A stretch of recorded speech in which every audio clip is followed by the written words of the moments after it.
This is RTP. This is RTP180. Thank you all. Hi, I'm Pai-Yei. I only have one slide.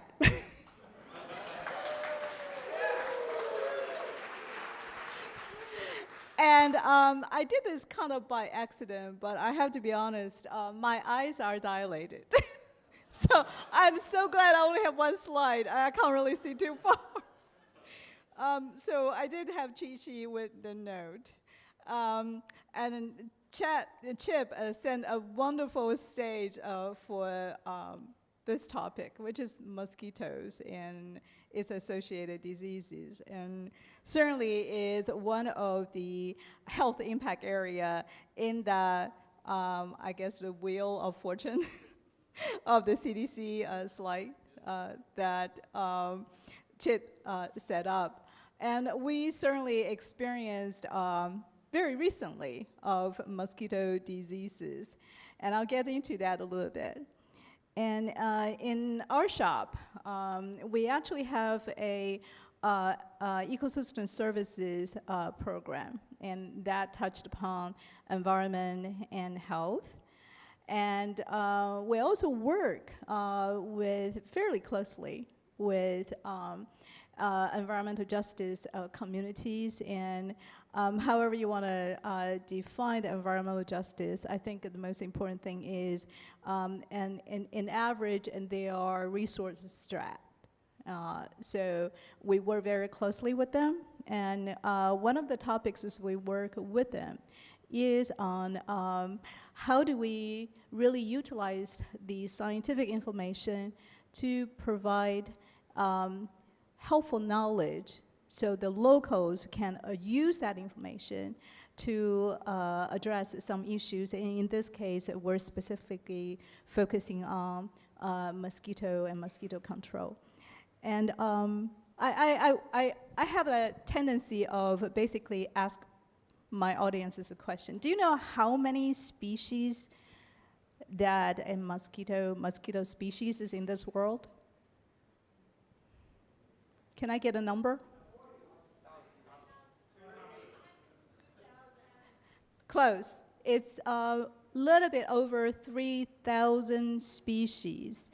And within the United States, we have about, give and take, don't quote me, I don't have the standard deviation, about 175 and give and take. If there's one take-home message for you all for my lightning talk, if you would, is in order to address the mosquito issues, we really need to take a system approach. And most importantly, we have to think like mosquitoes. You know, if you want to kill a mosquito, you have to think like mosquitoes. You have to think about what they like, what they don't like, what they like to lay the eggs. And therefore, you can combat the mosquitoes with the most effective tool. So the entire premise is reside on a really integrating thinking to address the issues of that could be favorable of mosquito breeding. And in this cases, the slide is the meteorological conditions and the environmental conditions and the socioeconomic conditions.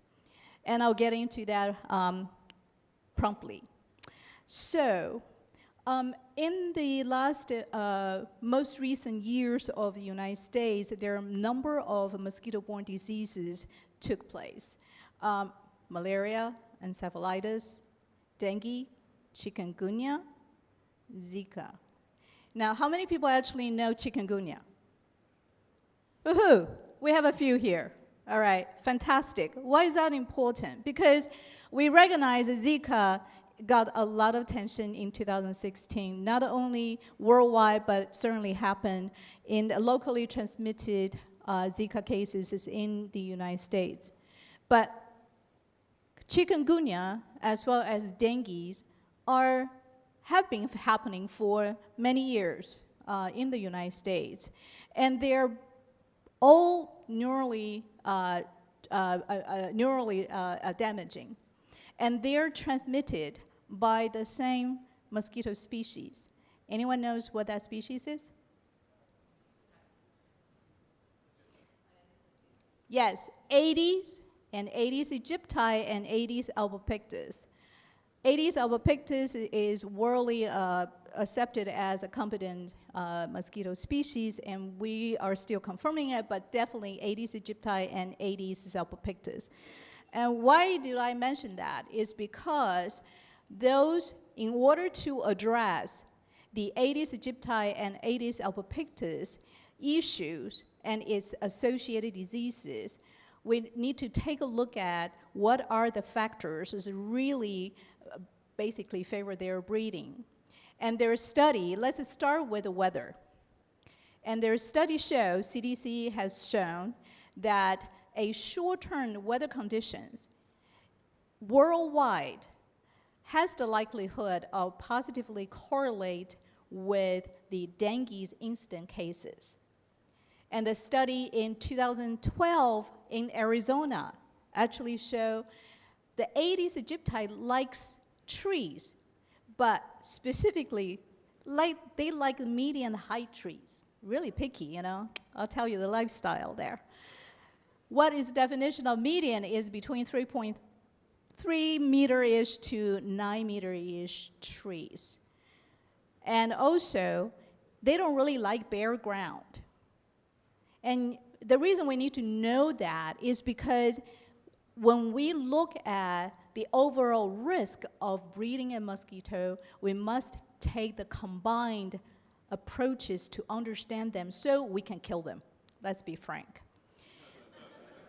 And in addition to that, more recently, 2017, there's a study in city of Baltimore focusing on the community level of Aedes abundance. What they found, unfortunately, is the income level is negatively correlated with the mosquito abundance, which means the mosquito, you will find more Aedes aegypti in the neighborhood that is less or a poor neighborhood. So the bring home message is, as I'm a nerd, in the scientific sphere, what is lacking? What is lacking is a comprehensive modeling approaches, really taking both the meteorological information and the environmental information, as well as the socioeconomic information, in order for us to adequately to assess the mosquito risk. And so we can adequately address and provide a more of informed decisions, information for the mosquito control districts, which, guess what? They are locally funded. It's our local taxpayers' money. So hopefully that is information could be useful for you for this summer. So hopefully you'll have a comfortable and mosquito-free summer. Thank you.